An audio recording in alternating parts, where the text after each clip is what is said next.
darkness, my old friend, come to talk with you again, because a vision softly creeping left its seeds while I was sleeping, and the vision is planted in my brain, still remains within the sounds of silence. In restless dreams I walk alone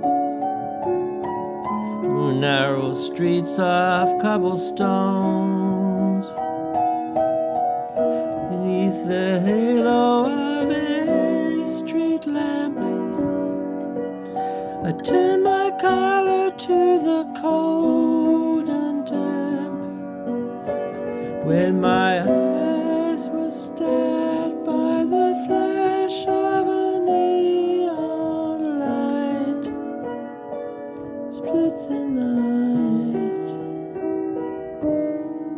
and touch the sound of silence.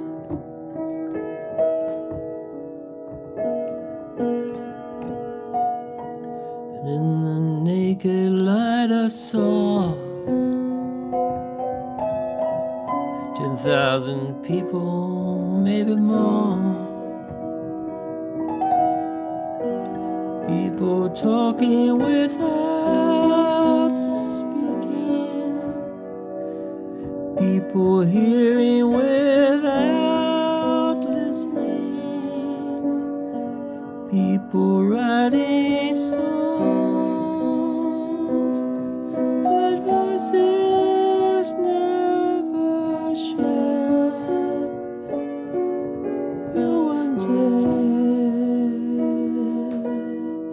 to stir the sounds of silence, and the people bowed and prayed to the neon god they made,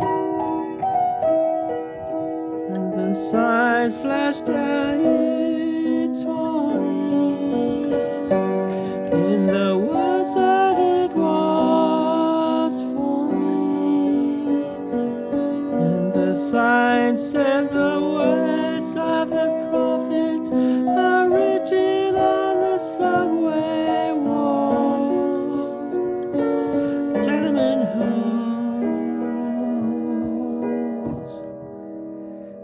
and whisper the sounds of silence.